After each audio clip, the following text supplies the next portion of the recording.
It was a beautiful day, beautiful day. I was hitting the ball real well. It wasn't often that Joe Farley went golfing when family came to visit. He and his brother-in-law Daniel were on a fairway in Bethlehem, Pennsylvania. They were enjoying a great round when they noticed a thunderstorm brewing in the distance. They quickly made their way toward cover. I was out 4 or 5 steps when this bolt of lightning came down. And the next thing I know, I was on the ground. I could feel it going through me like you got shot by a 110. The lightning struck Joe directly on the head, and now he lay unconscious on the ground. Daniel got up and rushed over to him. He didn't have a pulse. He wasn't breathing, so I started CPR on him. At first it didn't work, and it really scared me when you see something like that. You could smell the burnt flesh, which is a terrible smell. All of a sudden he came around. He was alive, but he wasn't conscious. Without a cell phone, Daniel yelled at the golfers behind them, who called 911. Within minutes, the ambulance rushed them to the hospital, while Daniel arranged for Joe's wife to meet them there. I think I was in shock. It was almost like I was living a dream. Okay, Joe's been struck by lightning, right. I got to the hospital, I went in. They were actually, at the time when I first saw him, putting staples in his head. Daniel left the accident without injuries, while Joe began treatment at St. Luke's Hospital in Bethlehem. Dr. James Sopola remembers his case. With Joe having been reported as dead in the field, and that being substantiated by multiple bystanders and EMS, those patients, you would expect them to have something with the range of weeks to months of recovery. He described his pain as 10 out of 10 in both arms, specifically that it felt like 1,000 little needles were pressing in his arms constantly. And he had some weakness as well in the upper extremities. I'll never forget the pain. I literally said, cut my arms off. It was so bad.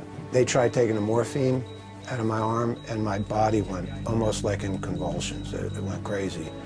Joe is a Christian and had family and friends praying for his full recovery. As soon as people found out that this had happened, everybody was praying. And I can only say there was a peace that came over me. Alone in his room that night, Joe never considered how unusual his recovery would be until he was startled awake. 3 o'clock in the morning, I woke up like you and I just sitting here just as bright as can be. And all I heard was, get out of bed, you've been healed. I heard the voice, and the voice, this is hard to believe, vibrated right through my body. And it wasn't like any voice that I've ever heard before. It was a powerful voice, though. It scared me so much that I had no question. I just did it. I took the morphine off me, which they tried hours before that and couldn't. Took the IVs out of me, took the oxygen off me, threw the blanket back, and hopped on my feet. A doctor rushed in and found Joe standing by the bed. I grabbed him by the shirt collar. I said, you a doctor? And he goes, yes. I go, good, we're going for a walk.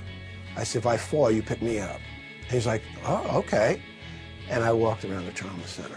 There was no pain, there wasn't anything. Good morning, Joe, how do you feel? At 6 a.m., another doctor came in to check on Joe. I looked at her, hopped on my feet, and I said, let's go for a walk. And her face went blank. I mean, just totally blank. She goes, did you sleep last night? I said, yeah, I slept like a baby till 3 o'clock in the morning. I said, then Jesus told me to get out of bed, that I was healed. And I go, when we go back to the room, I want you to bring every machine that you have into that room and you check me out.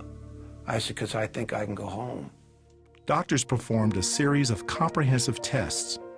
They were surprised at the results. Someone who comes in having been dead in the field and going home 48 hours later is dramatic. We were pleasantly surprised that he did not have something of a structural nature or damage to the brain or to the upper part of his spinal cord. In general, he looked like he was getting his daily strength back. Only 2 days after being struck by 10 million volts of lightning, the staples were removed from his head and Joe was released to go home. One day, they're saying rehab to try to write and eat, and he couldn't walk, and then the next day, he's walking and going home.